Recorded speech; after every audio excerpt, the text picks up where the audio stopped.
Jejum, cara, como fazer, o que é, enfim, cara, fica até o final do vídeo que a gente vai orar por você, tá? Seguinte, jejum. O jejum, a primeira coisa que eu tenho que dizer sobre ele é que ele é muito íntimo. Várias pessoas fazem do jeito que pensam e tudo mais. Uma coisa que eu quero falar para vocês, jejum ele tem que ser sim de comida ou bebida, tá? Agora, a gente chama de propósito aquilo que não é comida ou bebida. Mas por que a gente faz propósito ou jejum? A gente sabe que o fruto do Espírito Santo, uma das qualidades dele, e sim, é o fruto, né? Não são os frutos, é o fruto que tem várias características. Ele é domínio próprio, mansidão e tudo mais. Então, se a gente está muito viciado em alguma coisa, a gente está idolatrando aquilo. Idolatrar não é apenas se ajoelhar para estátuas de barro e etc. Não. Idolatrar pode ser ficar muito tempo no celular, por exemplo. Ou ficar muito tempo vendo Netflix. Ah, agora é mais difícil, né? Porque talvez você não se ajoelha para Maria ou algo do tipo, mas você se ajoelha perante a Netflix ou a sua própria arrogância, sua própria soberba, assim como eu às vezes o faço, tá? Não vou negar não. E aí é importante sim a gente fazer um propósito, a gente estabelecer um tempo pra gente não ficar naquilo lá, até pra gente conseguir se controlar um pouquinho, né? Porque qualquer coisa que vai tirando o nosso foco de Deus, a gente está idolatrando. Então a gente não consegue seguir a dois senhores ao mesmo tempo, isso é impossível. Quando a gente tenta seguir a um, a gente ignora o outro e vice-versa, tá? Jejum. Jejum, sim, é sempre sobre comida, mas quanto tempo eu fico sem comer? 6 horas, 12 horas? Depende. Eu acredito que o jejum ele é algo muito espiritual, então ele é algo que Deus determina a forma que você tem como fazer. E aí você tem que ouvir a voz de Deus. E eu acho que eu vou fazer um vídeo só sobre isso depois, para você entender o jeito certo de fazer, tá? Mas eu considero que jejum tem que ser algo que te custe. Tem algumas pessoas que dizem que não, mas eu me baseio nas palavras ali de Davi, que diz que eu não vou entregar nada a Deus que não me custe. Ok? Eu também entendo que tem certas pessoas que elas não podem ficar muito tempo sem comer, senão elas passam mal, então, por favor, coma, né?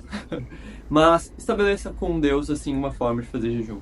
Tem uns jejuns que eu faço, por exemplo, que às vezes eu só como uma refeição por dia, tipo só o almoço, aí eu faço isso por uma semana ou duas, enfim. Tem até o próprio jejum de Daniel, que já é bem mais complicado de explicar, que não vai dar tempo de explicar nesse vídeo. Eu já vi estudos de pessoas dizendo que jejum serve para uma coisa só, lamento. Lamento junto com o povo tá ficando muito e as pessoas jejuam. E eu concordo em partes com esse argumento, tá? De fato, existem muitas referências históricas que confirmam isso, ok? Tanto que os fariseus eles perguntam por que os apóstolos de Jesus não jejuavam, ele dizia, olha, por que eles vão jejuar se o noivo está aqui? Ou seja, é um momento de celebração. O crente ele tem essa ideia porque a Bíblia direto fala sobre isso, né? Sobre grupos que se reúnem para comer, né? Lembrando que comer em excesso é glutonaria, é pecado, mas a gente passa pano, né? A gente tem que esquecer isso, né? Tipo, não vamos comer muito não, cara. Vamos cuidar do nosso corpo que ele é templo do Espírito Santo. Então, se a gente está reunido e comendo, é porque a gente está celebrando. Mas se não temos motivos para celebrar, então devemos jejuar. Esse é um dos intuitos do jejum. É uma forma de lamento. Se a gente for lá ver Jonas, quando ele tentou não pregar em Nínive, Deus foi lá, botou ele numa baleia, depois vomitou ele, e aí ele pregou e todo mundo jejuou e se arrependeu. Né? Teve ali um lamento, porque Deus disse que ia destruir aquele local, a não ser que eles se arrependessem, e de fato, todos lamentaram. Se a gente for ver lá em Esther também, ela foi lá, o povo jejuou por 3 dias, e então aconteceram coisas sobrenaturais. Então, o jejum de fato tem essa característica. Mas eu também acredito que o jejum ele serve para consagração. Parecido com o propósito, tá? Para a gente conseguir ter mais domínio próprio, para a gente conseguir se santificar, até para a gente ter uma sensibilidade espiritual maior. Eu acredito, eu não sei se isso está na Bíblia, depois eu tenho que ver. Inclusive, eu peço para vocês que se vocês verem alguma coisa que eu estou falando errado, vocês me corrijam, tá? Né? Lembra que quando Paulo foi pregar lá em Bereia, os bereanos eram pessoas dedicadas ao estudo da palavra, então eles foram ver se Paulo estava pregando que era certinho ou não.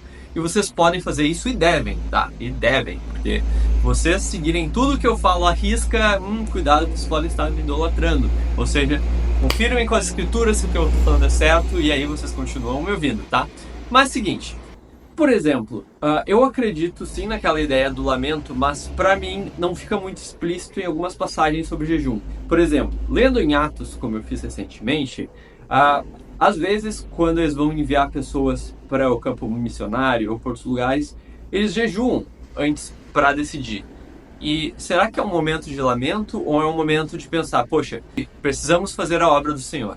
Eu acredito que se você está fazendo por respeito ao Senhor, por santificação, por dizer, Deus, eu estou pecando, eu estou percebendo, então eu preciso de ajuda. Então você vai lá e tira um tempo sem comer, você fica orando. Eu acho que isso é bom, eu acho que Deus se agrada disso. Inclusive vários eventos, inclusive das igrejas, e já tem eventos na minha igreja, que sim, as pessoas se reúnem para fazer jejum. E não é exatamente um lamento, mas assim, tipo, vamos pegar o povo e vamos fazer eles se converterem, sabe? Não com uma forma, tipo, eu estou muito triste que o povo não está se convertendo. Não, é pelo oposto, eu estou feliz porque eu sei que Deus vai fazer acontecer alguma coisa.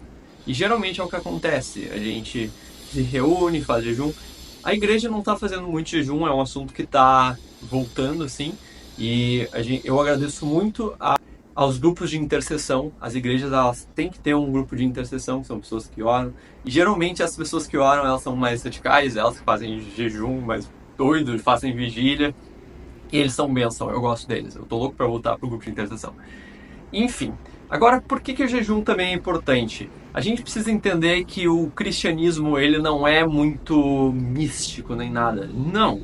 Ele, embora sim tenha os seus mistérios e tudo mais, ele é muito prático em algumas coisas. Por exemplo, quando você vai orar por cura para alguma pessoa, você vai lá e impõe mãos, sabe? Você impõe mãos, você convida o seu corpo para participar da sua espiritualidade. Inclusive o jejum faz isso porque antes os sacerdotes, quando eles iam apresentar o sacrifício, eles comiam parte do sacrifício e outra parte entregavam para Deus. Então ele tem essa ideia de comunhão, do corpo participar junto com a espiritualidade. E se você for lembrar também, existem versículos que falam que as pessoas adoravam a Deus com as mãos para o alto, ou seja, em posição de mãos.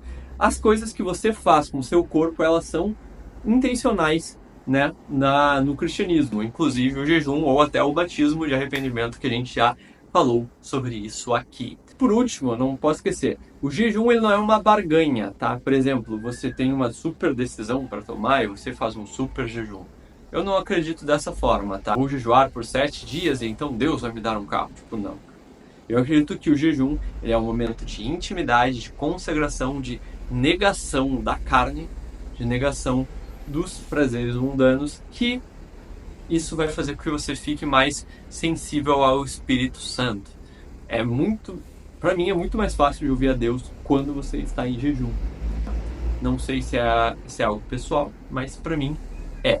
Então, em certos momentos, quando eu percebo que, isso aqui eu estou fazendo demais, estou idolatrando isso aqui, ou estou tendo muitos pensamentos que eu não deveria, eu quero negar a minha carne, eu quero dizer, Deus, toma conta de tudo e vamos embora.